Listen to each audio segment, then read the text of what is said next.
Welcome to the deep dive. Today, we're getting into a really fascinating one, Oscar Wilde's The Picture of Dorian Gray.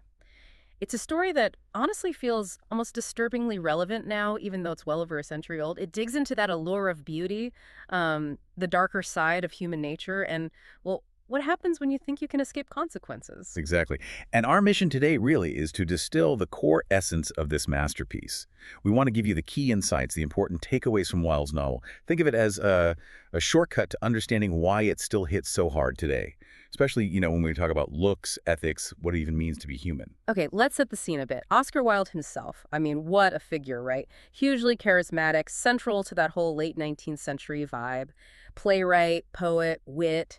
He totally dazzled Victorian society. But he wasn't just operating in a vacuum, was he? He was swimming in these, radical new ideas about art. Oh, absolutely. It was a really vibrant, complex time culturally. Wilde was right in the thick of these two big movements, aestheticism and decadence. Aestheticism fundamentally was about art for art's sake. The idea that art's value is purely in its beauty, its form, not in some, moral lesson. Right, detached from everyday morality. Pretty much. And then decadence kind of pushed that further. It often leaned into, excess moral, artistic, a fascination with the artificial, maybe a weariness with convention. And both of these currents really flow through Wilde's thinking and, very clearly, into Dorian Gray, even though the novel itself seems to question them at times. Okay, let's unpack this story then, because it's not just about a handsome face, is it? It's about a deal, a really twisted deal. That's the core of it, yeah. You have this incredibly beautiful young man, Dorian Gray. An artist friend, Basil Hallward, paints this stunning portrait of him. And Dorian sees it. He sees it, and he's struck by his own beauty, but also by the horror that it will fade. And he makes this, it's almost a desperate wish, isn't it? He basically wishes that the portrait would age and show the marks of life, the sins, everything, while he stays young and perfect. And it works. It works, Yeah. magically, yeah.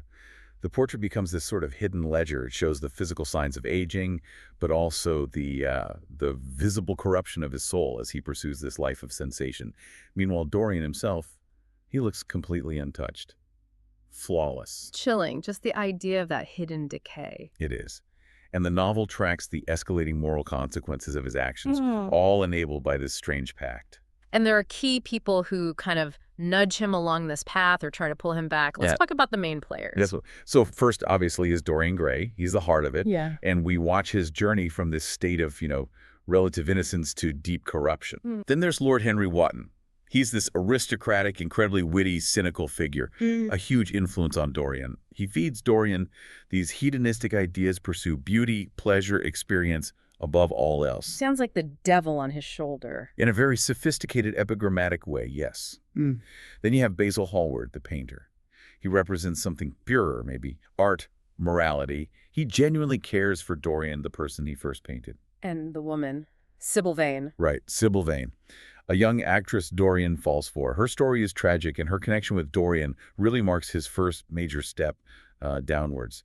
His first real act of cruelty that registers on the portrait. Lord Henry, though, is he just pure evil, or is it more complex? Is he actively trying to ruin Dorian? That's a really good point. He's not quite a mustache-twirling villain. Wilde makes him more interesting than that. It's more about the power of his ideas. His influence is intellectual, verbal. He drops these brilliant, cynical, paradoxical lines. The epigrams. Exactly, the epigrams. He kind of observes Dorian's life like an experiment, fascinated by the process, rather than directing every step. He's challenging norms, and Dorian just happens to be the one listening most intently. Okay, so as we get deeper into Dorian's choices and what happens to him, these bigger questions start to surface. This is where it gets really interesting, I think. Absolutely. The novel is just layered with these big themes. Take vanity. It's not just looking in the mirror too much. Wilde shows it as this kind of moral quicksand. Obsessing over the surface, the physical beauty actually eats away at the soul underneath. Yeah. And then there's morality and corruption. That's central. The whole idea of a soul decaying while the face stays perfect, it explores this terrifying idea. What if you could act without visible consequences? The portrait knows the truth, but Dorian tries to live as if he's immune. And that influence you mentioned with Lord Henry, it's subtle, isn't it? It's not like orders. Precisely. It's about how potent words and philosophies can be, how one person's worldview can sort of infect another's often destructively, which ties into art versus life. Wilde plays with this constantly.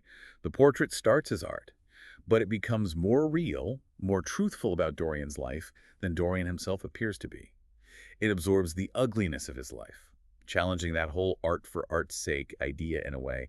The art becomes the consequence. It's almost like the portrait has more depth, more development than Dorian allows himself. Is Wilde maybe critiquing his own aesthetic movement there? Showing art can't be totally separate from morality. That's a very sharp way to put it. I think it's definitely a complication of the idea. While he championed aestheticism, the novel shows this piece of art becoming inextricably linked to moral decay. It's not just beautiful anymore, it's a moral record. So yeah, it's an exploration, maybe even a subtle critique, or at least a tension within those aesthetic ideals. It forces us to look at the duality of human nature, that conflict inside Dorian, the good and evil, the beautiful surface, and the hideous reality underneath. And you can't talk about this book without talking about Wilde's writing itself. That style is just so wild. Every other line feels like something you could quote. Oh, completely. His wit is just dazzling. The language is sharp, funny, incredibly perceptive. And he uses those epigrams constantly, those short, punchy, often paradoxical sayings. Lord Henry delivers a lot of them, but they flavor the whole novel. They stick with you. They do. And through all that sparkling language, he's delivering some pretty pointed social criticism. He's using these characters, especially the upper-class ones like Lord Henry, to poke holes in the hypocrisy and the rigid, often shallow morals of Victorian society. He's kind of biting the hand that feeds him, in a way. It's so striking how, even though it's set in that specific Victorian world, it doesn't feel dusty or irrelevant. So what does this all mean for us now? Why does it still connect? Well, I think its relevance is almost shocking sometimes. Think about our modern obsession with beauty. Youth, perfection, the curated image. Social media is like Dorian Gray's mirror multiplied a billion times, isn't it?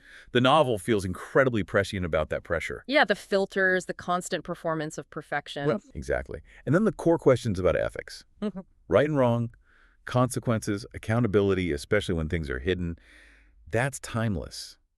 Can you really escape the cost of your actions, even if no one sees them? The novel suggests, maybe not. Not internally, anyway. And the self-indulgence aspect, too. Definitely. That pursuit of pleasure, sensation, gratification at any cost. Wilde explores its potential to become utterly destructive, even if it's all happening behind a beautiful, smiling mask. It's really a psychological study of what happens when checks and balances disappear.